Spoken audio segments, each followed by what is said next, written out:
मैं आप सबके माध्यम से भगवान परशुराम जयंती का अवसर है। अक्षय तृतीया का दिन है।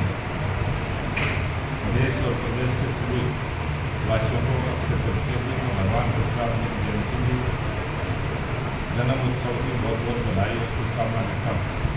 और आज ऐसे शुभ अवसर पर जो लगातार 11 वर्षों से भारतीय जनता पार्टी केंद्र में सरकार है, जिसका नेतृत्व देश के लोकप्रिय प्रधानमंत्री नरेंद्र मोदी जी कर रहे हैं, और प्रधानमंत्री नरेंद्र मोदी जी के नेतृत्व में राजनीति के विषयों की कैबिनेट समिति ने आज यह निर्णय लिया है कि जातियों की गणना को आने वाली जनगणना में शामिल किया जाए। यह इस बात को दर्शाता है कि वर्तमान सरकार देश और समाज के सर्वांगीण हितों और मूल्यों के लिए प्रतिबद्ध है। और आप सबको ध्यान में भी होगा कि जब 2010 में कांग्रेस की सरकार थी, देश में जनगणना हुई थी, उस समय के पूर्व प्रधानमंत्री मनमोहन सिंह जी ने भी ये बात कही जरूर थी, लेकिन उसको लागू नहीं किया था। और कांग्रेस की सरकारों ने आज तक जातीय जनगणना का विरोध किया है। आज़ादी के बाद की गई सभी जनगणनाओं में जातियों की गणना नहीं की गई। आज़ादी के बाद यह पहली बार है कि प्रॉपर सही तरीके से जनगणना के साथ जाति जनगणना कराई जा रही है। ये बहुत ऐतिहासिक फैसला और निर्णय है।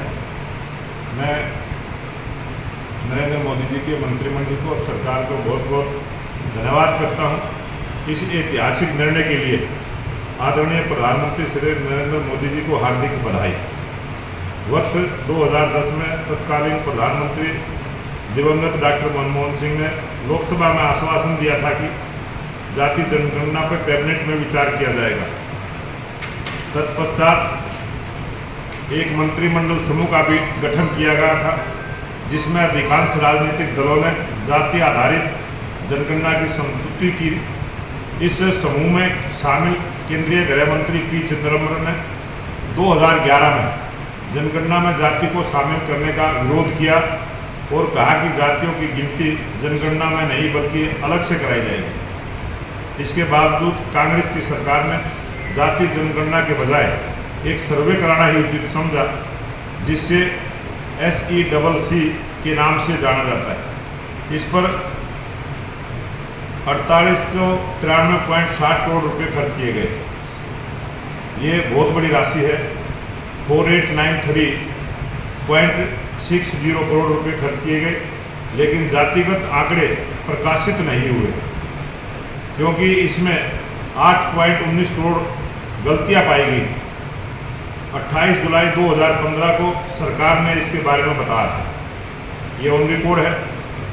इस सब के बावजूद कांग्रेस और ईडी गठबंधन के दलों ने जाति जनगणना के विषय को केवल अपने राजनीतिक लाभ के लिए उपयोग किया।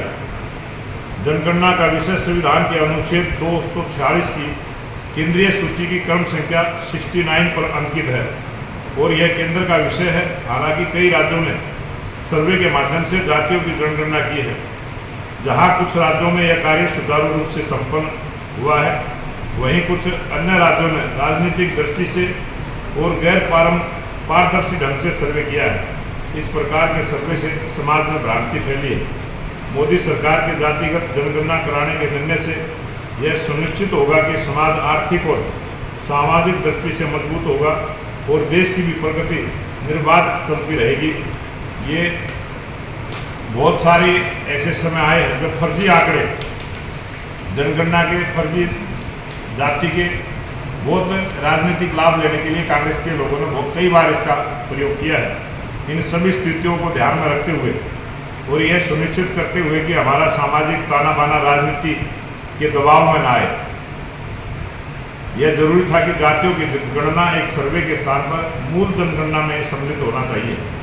इसके पहले भी जब समाज के गरीब वर्गों को 10% आरक्षण का प्रावधान किया गया, समाज के किसी घटक में तनाव उत्पन्न नहीं हुआ था। भाजपा ने कभी भी जातिगत जनगणना का विरोध नहीं किया। भाजपा ने बिहार में भी जाति जनगणना का समर्थन किया था। आदरणीय गृह मंत्री श्री अमित शाह जी ने भी कई मौक़ों पर स्पष्ट किया कि भाजपा इसके खिलाफ नहीं है। 18 सितंबर 2024 को केंद्रीय गृह मंत्री श्री अमित शाह जी ने जनगणना पर बोलते हुए कहा था कि इस संबंध में सरकार के फैसले को जनगणना की घोषणा के समय सार्वजनिक किया जाएगा। कांग्रेस, आरजेडी या किसी भी ईडी गठबंधन की सरकार ने जातिगत जनगणना नहीं कराया। कांग्रेस की कर्नाटक सरकार ने जातिगत सर्वे कराया था, लेकिन आज तक इसे सार्वजनिक नहीं किया गया। वैसे भी कांग्रेस की सरकारों ने जो जाति जनगणना के आंकड़े जुटाए थे वो सर्वे के आधार पर थे, उसमें वैज्ञानिक प्रक्रिया का अभाव था, इसलिए उन डेटा पर विश्वास भी नहीं किया जा सकता। जातिगत जनगणना के साथ ही संभव हो सकता है। 2011 के बाद जनगणना 2021 में होनी थी, लेकिन कोरोना के कारण जनगणना नहीं हो पाई। अब जब जनगणना हो रही है तो जातिगत जनगणना भी उसके साथ होगी। संघ ने भी सितंबर 2024 को स्पष्ट किया था कि किसी जाति या समुदाय की भलाई के लिए भी सरकार को आंकड़ों की जरूरत होती है। ऐसा पहले भी हो चुका है, लेकिन इसे सिर्फ समाज की भलाई के लिए किया जाना चाहिए। साल 1935 तक भारत में जातिगत जनगणना होती थी। साल 1941 में जनगणना के समय जाति आधारित डाटा जुटाना जरूर गया था, लेकिन प्रकाशित नहीं किया गया। साल 1951 में से 2011 तक की जनगणना में हर बार अनुसूचित जाति और अनुसूचित जनजाति का डेटा दिया गया, लेकिन ओबीसी और दूसरी जातियों का नहीं। इस प्रकार से जो बहुत भारी भेदभाव हुआ, और ये हरियाणा की पहली भारतीय जनता पार्टी की सरकार थी, जिसने जैसे ही हमारी सरकार 2014 में आई, हमने हरियाणा प्रदेश में